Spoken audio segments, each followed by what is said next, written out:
안녕하세요, 데이브입니다. 이번에 알류넥스트 5화가 끝났습니다. 5화에서 이제 3명이 탈락을 했는데 아이리스랑 애나랑 하슬이가 탈락을 했어요. 그 친구들이 이제 마지막 한마디를 하는데 아이리스가 눈물을 흘리면서 마지막 한마디를 하는데 조금 마음이 아프더라고요. 제가 시청자로서 아이리스를 응원한 건 아니었습니다. 정확하게 솔직하게 말씀드리면 아이리스를 응원하지도 않았고 아이리스는 데뷔하면 안 된다고 생각을 했었는데, 그래도 이제 그 어린 나이에 아이리스도 고민이 참 많았을 거라고 생각을 해요. 한국말을 잘 하지 못하는 상황에서 한국말로 노래를 해야 하고 본인의 의사가 본인의 생각과 달리 전달되었을 확률도 많다고 생각을 합니다. 그런 걸 감안하고 시청을 하는 게 맞다고 생각을 하고, 그 아이리스가 이제 마지막으로 탈락을 하면서 눈물 흘리는 장면을 보니까 마음이 좀 아프더라고요. 너무 어린 친구인데 그래도 아이돌 학교에 나띠가 갑자기 생각나더라고요. 나띠. 그때 나띠가 참 춤을 잘 췄는데 결국은 아이돌 학교에서 데뷔를 못했죠. 지금은 뭐 데뷔를 한 것 같은데, 그래서 아이리스도 그 어리니까 기회가 다시 있을 것 같아요. 춤을 못 추는 친구도 아니고 한국말이 먼저 능숙하게 구사할 수 있는 다음에 이거를 발판 삼아서 다음 오디션 프로그램에서는 좀 더 성숙한 모습으로 볼 수 있으면 좋겠습니다. 네. 그리고 제가 지난번 영상에서 영서에 대해서 정말 많은 말을 했는데요. 이번 5화에서는 영서하고 윤하를 중심으로 5화가 진행되는 것 같더라고요. 제가 알류넥스트 프로그램을 보면서 참가자들을 돌아가면서 주인공을 좀 많이 비춰주는 것 같더라고요. 주인공을 좀 만들어주는 것 같더라고요. 각 회마다. 그게 이번 화에서는 영서하고 윤하였는데, 영서가 이번 화에서는 대단히 잘했어요. 대단히 잘했다고 생각을 하고, 그리고 1화부터 5화까지의 느낌을 말씀드리면 하이브에서는 이 영서를 데뷔시키고 하고 싶어 하는 것 같아요. 네, 이미 내정을 한 게 아닌가라는 생각될 정도로 영서를 많이 비춰주고 실제로 데뷔시킬 의향이 영상에서 보여집니다. 제 생각에는 보여집니다. 그리고 유나에 대해서 좀 말을 하고 싶은데, 유나가 이제 머니 파트 분배를 하면서 파트 7으로 밀려났어요. 저는 그 영상을 보면서 어떤 생각이 들었냐면, 유나한테 이야기해 싶은 거는 본인이 실력 때문에 파트 7로 떨어진 건 아닐 겁니다. 그 누구도 유나의 실력에 대해서 의심하지 않아요. 이미 이 프로그램을 시작할 때 2위로 시작을 했고 본인은 춤도 잘 추고 노래도 잘 부른다는 인식을 충분히 시청자한테 심어줬는데 왜 파트 분배에 그렇게 밀렸는가, 파트 7로 밀렸는가를 한번 돌이켜보자면 결국은 실력적인 면이 아니라 그 다른 참가자들과 마음의 융화가 잘 안 되는 것 같아요. 제가 봤을 때. 그러니까 유나라는 캐릭터를 보면은 그 자기 의견을 잘 말하고 주장이 강하고 자기의 의지대로 방향대로 잘 좀 가고 싶어하는 경향이 있어요. 제가 봤을 때. 그래서 지민이랑 민주랑 같이 경연을 했을 때도 의견 일치하는 부분에서 많이 시간이 걸렸다고 지민이가 이야기를 했고, 특히나 하이레벨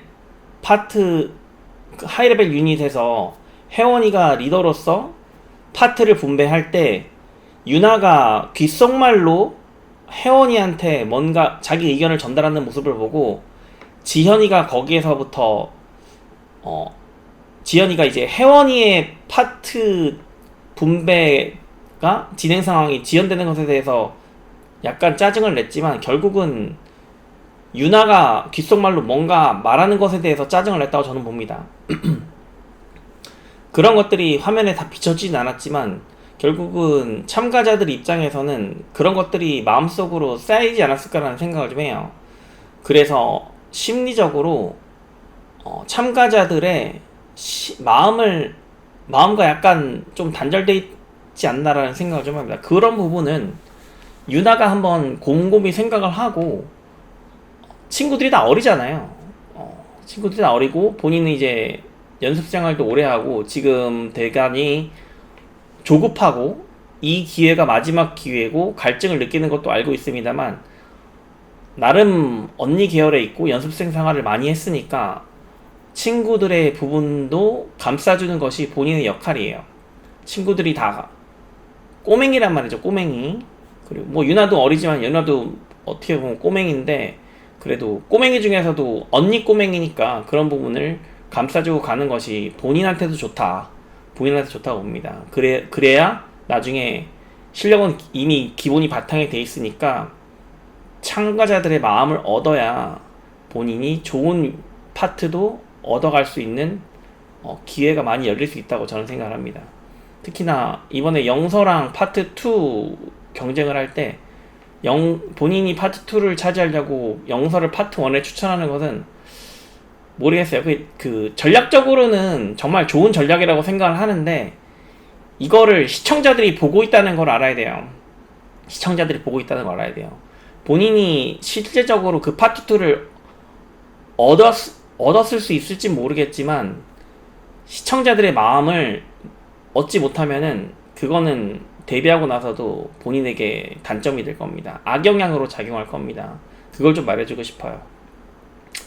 그리고 이번에 그 노래방에서 노래 부를 때 저는 유나가 되게 잘했다고 생각해요. 실제로 노래방 점수에서는 졌지만 그런 엎드려서 누워서 하는 춤을 보여주는 게 이게 바로 방향성이라고 생각을 합니다.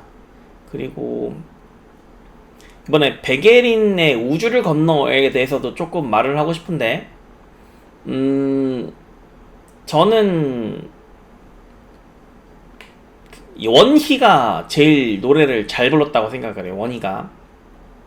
제가 백예린의 우주를 건너 노래를 정말 좋아합니다. 정말 좋아하는데 이제 원희만 자기 목소리로 노래를 불렀어요.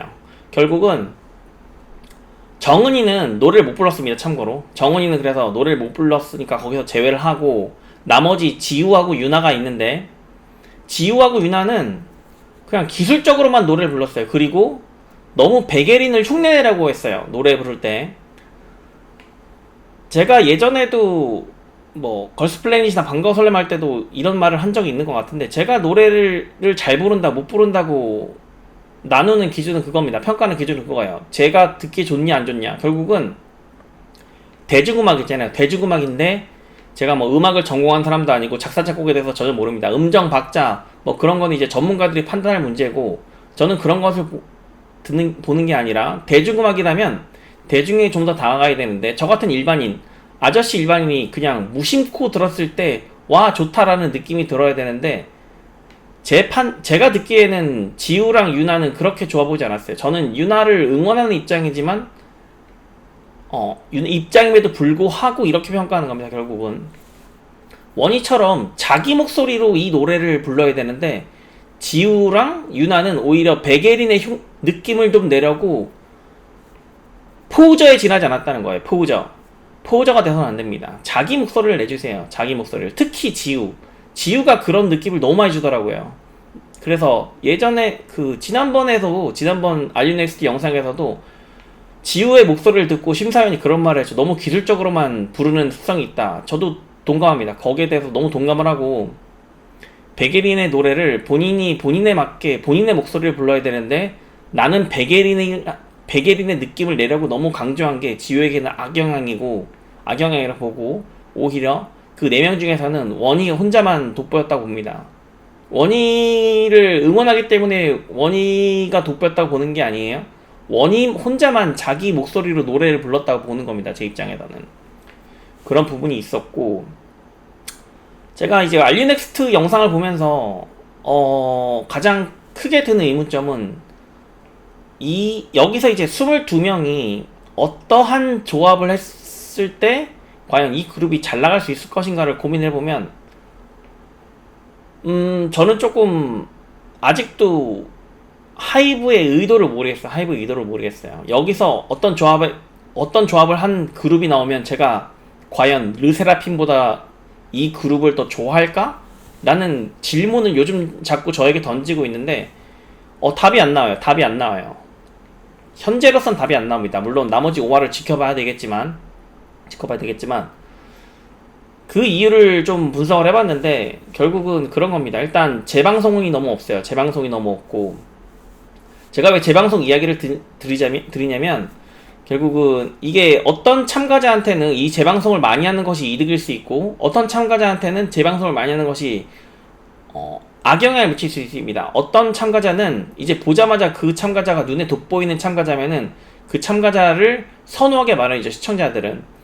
근데 만약에 재방송이 많이 이루어질 경우에 보면 볼수록 이 사람의 발견되지 않았던 모습이 드러난 참가자들이 있을 거란 말이죠. 그런 참가자들한테는 재방송의 횟수가 적은 것이 되게 큰 치명적인 약점일 수밖에 없고, 결국은 그 재방송이 적은 이유는 JTBC에서 했기 때문인데, 제가 방거설렘 할 때도 한번 리뷰를 했었는데 그런 얘기를 했었는데, 결국은 MBC는 문화방송이기 때문에 음악 전문 채널인 엠넷처럼 이 프로그램에 힘을 실어주지 않을 것이다. 그런 논리가 똑같이 여기서도 적용됩니다. JTBC는 음악 전문 방송 채널이기 때문에 알류넥스트를 방영을 해주지만 결국은 이 프로그램을 밀어주지 않는다는 겁니다. 그래서 금요일날 본방, 재방, 그리고 일요일날 재방 하나 보고 끝나는 거예요. 더 이상 볼 데가 없다는 거죠. 그럼 사람들의 이 프로그램이 화제성이 되기도 힘들고, 가장 힘든 부분은 이제 시청자들하고 참가자들을 하고 바인딩을 시켜야 되는데 그 부분이 되게 약해진다는 겁니다. 그러면은 참가자들이 이미 연습생으로서 어떤 일정 수준에 올라와 있음에도 불구하고 시청자들하고 바인딩할 기회가 적어지다 보니까, 제가 프로듀스 101이나 프로듀스 48을 볼 때에 비해서 화제성이 너무 떨어져요. 제가 봤을 때 화제성이 너무 떨어지고, 참가자들에 대해서 과연 일반인들이 인식하고 있는 것인가? 저는 아니라고 봅니다. 전혀 아니라고 봐요. 저는 베이비몬스터도 YG에서 지금 얼마 전에 했잖아요. 해서 데뷔를 했는데, 베이비몬스터 처음 하나 조금 안 봤어요. 아예 안 봤어요. 그래서 베이비몬스터 멤버 누군지도 모르고 노래도 솔직히 모릅니다. 근데 하이브는 지금 보고 있지만, 보니까 아는 거지. 솔직히 저 말고 다른 사람들은 이런 오디션 프로그램이 하고 있다는 것조차 모를 확률이 크다. 이것이 되게 약점이라고 봅니다. 그래서 그러면 결국은 여기서 나온 그룹이 성공하려면, 제가 첫 영상에서 말씀드렸다시피 그 큰 리스크, 뉴진스와 르세라핌이 가지고 있지 않은 면모를 보여주고 이 사람들과 겹치지 않아야 되는데 과연 그럴 수 있을 것인가? 저는 아무리 생각해도 지금 18명 참가자 있는데 여기서 어떤 그룹을 만들어도 그들과 겹칠 거라 봅니다. 그들과 겹칠 거라 보고, 물론 뉴진스, 르세라핌, 그리고 여기서 나온 그룹 알류넥스트 그룹을 다 좋아할 수는 있겠지만, 그걸 과연 르세라핌 멤버들이나 뉴진스 멤버들도 바라고 있을까요? 저는 아닐 거라고 봅니다. 저는 아닐 거라고 보고, 그리고 결국 추가 질문들을 여러분들이 자꾸 주시는데 제가 정답은 아니에요. 저 의견을 말씀드릴 뿐이에요. 참고로 저는 여기서 영상에서 말씀드리는 거는 저는 그냥 저의 의견을 말씀드릴 뿐이고, 이게 정답이다라고 생각하는 건 절대 아니니까 참고하시고 먼저 그 전제를 깔고서 이제 질문을 한번 다시 보여드리면, 1화에 대해 어떻게 생각하냐면, 지금 1화가 랭킹 1위를 했단 말이죠. 저는 1화가 어떤 부분에서 두각을 나타내는지 솔직히 잘 모르겠어요. 혹시 알고 계신 분 있으시면 알려주시면 좋겠고, 1화를 보면 어떤 생각이 드냐면, 1화는 이제 전형적인 일본 여성의 스테레오타입의 일본 여성상을 보여주고 있는 것 같아요. 제가 봤을 때 이를테면 프로듀스 48 봤을 때 이제 일본인들이 아니오란 말을 잘 못하잖아요. 수동적이고 앞으로 나서지 못하고, 그런 면모를 1화가 좀 많이 보여주고 있어요. 제가 그래서 지난번 영상에도 말씀드렸다시피 1화는 쇼미더 수우파 할 때의 눈빛을 평소에도 그렇게 보여줘요. 너무 멋있었거든요. 쇼미더 수우파에서 춤출 때. 근데 그런 모습이 평소 영상에도 보이지 않다 보니까 1화가 두각을 나타내지가 않아요. 그리고 이번에 그 머니 할 때도 1화가 파트 1 거의 센터를 맡았음에도 불구하고 영서한테 밀렸단 말이죠. 그런 부분을 보면 결국은 1화는 자신이 그 춤의 신동이고 분명히 재능이 있음에도 불구하고 그것을 화면에 제대로 보여주지 못하고 있다, 이렇게 봅니다. 이런 부분을 좀 개선해야 한다고 보고, 그리고 지현에 대해서 어떻게 생각하냐고 여쭤보셨는데, 지연에 대해서 그렇게 생각합니다. 지연도 똑같다고 생각해요. 제가 이 알류넥스트를 보면서 가장 큰 걱정거리는 아까 여기서 나온 파생되는 그룹이 어떻게 하면 성공할 수 있을 것인가의 질문과 맞닿아 있는데, 알류넥스트에 스타가 없어요. 스타가 없어요. 결국은 프로듀스 105 때는 김세정이 있었고, 프로듀스 48 때는 뭐 장원영이 있었고, 뭐 그렇게 있었습니다. 그 프로그램이 참가자를 끌고 가는 게 아니라 참가자가 프로그램을 역으로 끌고 갈 수 있을 정도의 거대한 스타가 보이지 않는다는 겁니다. 다 비슷비슷한 레벨이에요, 제가 봤을 때. 그래서 영상을 촬영을 하면서 프로그램을 보여줄 때는 프로듀스 105이나 프로듀스 48은 주인공을 만들고 그 주인공을 중심으로 스토리를 만들고 서사를 끌어갔어요. 명백히 그렇게 했습니다. 그리고 이미 프로듀스 105이나 프로듀스 48은 어떻게 스토리를 만들어서 어떻게 사람을 뽑아야 되겠다는 기본적인 어느 정도의 기획안을 갖고 촬영을 하고 프로그램을 구성을 짰어요. 근데 여기 알류넥스를 보면 그런 건 없어요. 그런 건 전혀 없고, 그렇게 하지 않았던 게 이제 걸스플레이도 그렇고 방과설렘에도 그렇고 주인공을 내정하고 서사를 끌고 가지 않았습니다. 그래서 균등 분배 방식으로 촬영을 하고, 각 서두에 말씀드렸지만 회차별 사람을 그 주인공을 다르게 만들면서 보여주고 있는데, 결국은 그러다 보니까 그 누구도 스타가 되지 않는 거예요. 결국은 그 누구도 스타가 되지 않는 겁니다. 이거는 하이브에서도 정말 고민을 해봐야 되는 문제예요. 결국은 아무도 스타가 되지 않고 얘도 보여줬다가 쟤도 보여줬다가 하다 보니까, 물론 대부분 주로 보여주는 친구의 군집은 있지만 거기서도 압도적인 스타를 만드는 게 좋지 않나 저는 생각을 합니다. 그렇지 않으면 결국은 스타가 없는 상황에서 이 사람들에게 호감 정도, 바인딩 되지 않는 참가자예요. 참고로 시청자들한테 바인딩이까지 엮이지 않는데 그냥 약간의 선호도만 있는 참가자들을 모아서 조합을 만들어서 데뷔를 시킨다. 성공을 할까요? 저는 되게 솔직히 의구심이 듭니다. 되게 의구심이 들어요. 저는 지금 솔직히 말씀드리면 저는 재밌게 보고 있지만 여기서 파생돼 나온 걸그룹이 성공할 확률은 극히 드물다고 생각합니다. 나머지 5화에서만이라도 스타를 만드세요. 스타를 만들어야 됩니다. 스타가 없으면 결국은 흐지부지 될 수밖에 없습니다. 아무리 좋은 그룹을 만들어도. 그런 면에서 제가 드리고 싶은 말은, 그 균등 분배 방식의 촬영에서 지연이가 철저히 소외됐어요. 제가 봤을 때 지연이도 분명히 능력이 있을 겁니다.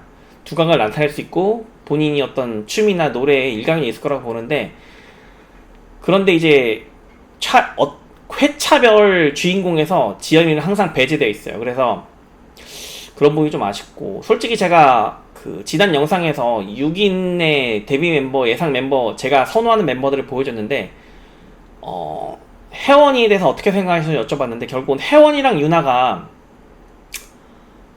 그 극 초반에 자기에 대한 모습, 압도적인 모습, 강렬한 모습을 한번 보여주고, 솔직히 그 이후에 보여준 게 하나도 없어요. 혜원이도 유나도. 유나는 이제 배드걸 굿걸 할 때 한번 보여줬고, 혜원이는 피어레스 할 때 킬링 파트를 맡으면서 한번 보여줬는데, 그 각인된 모습으로 제가 유나와 혜원이를 계속 지켜보고 있긴 하지만, 냉정하게 말해서는 유나도 혜원이도 그 이후에 보여준 것이 아무것도 없다입니다. 아무것도 없다.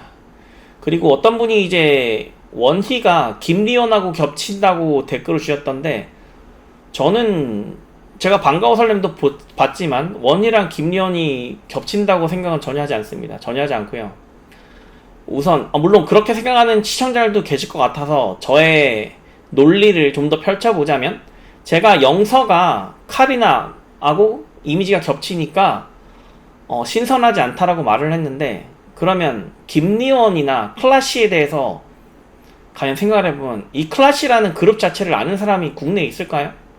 몇 명이나 있을까요? 과연 한번 고민을 해보자고요. 거기에 대해서 이미, 그리고 클라시의 멤버들에 대해서 아는 사람은 더 없다는 겁니다. 결국은 김리원의 존재는 사람들이 아주 극소수의 사람들이 알고 있겠지만, 당연히 알고 있겠지만, 방과설련 봤던 사람들 알고 있겠지만, 저도 알고 있듯이 김리원이라는 멤버가 있는지조차 모른다는 겁니다. 사람들이 이제 원희하고 김리원이 저는 닮지 않았다고 보는데 닮았다는 가정을 해볼 때 그렇게 말씀드리는 겁니다. 결국은 50-50 멤버들도 빌보드까지 찍고 그렇게 유명한데도 불구하고 50-50 멤버들, 뭐 멤버들 아무도 모른다고, 아는 사람이 없다고 지금 말을 하잖아요. 사람들이. 저도 아람밖에 몰라요.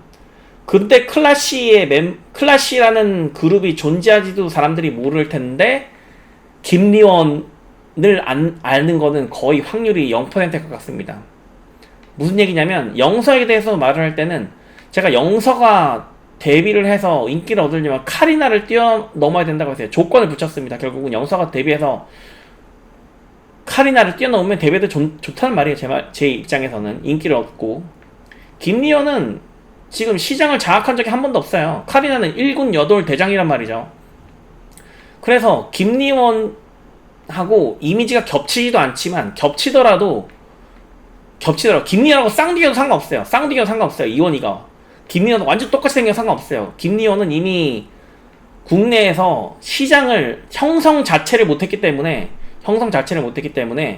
기존 걸그룹이라고 보기도 힘들고 지금 대리해서 시장 먹어 들어가도 이원이로서는 경쟁 상대도 아닌 것 같다는 게 제 생각입니다. 네. 오늘도 좀 오래 찍은 것 같은데, 이제 중반을 넘어섰잖아요. 이제 6화부터 또 다시 보게 될 텐데,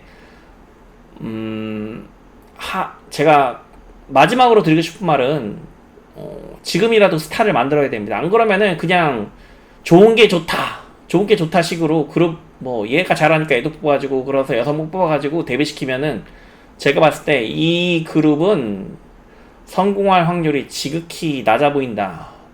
제가 봤을 때. 네, 6화를 또 지켜보도록 하겠습니다. 데뷔했습니다. 안녕히 계세요.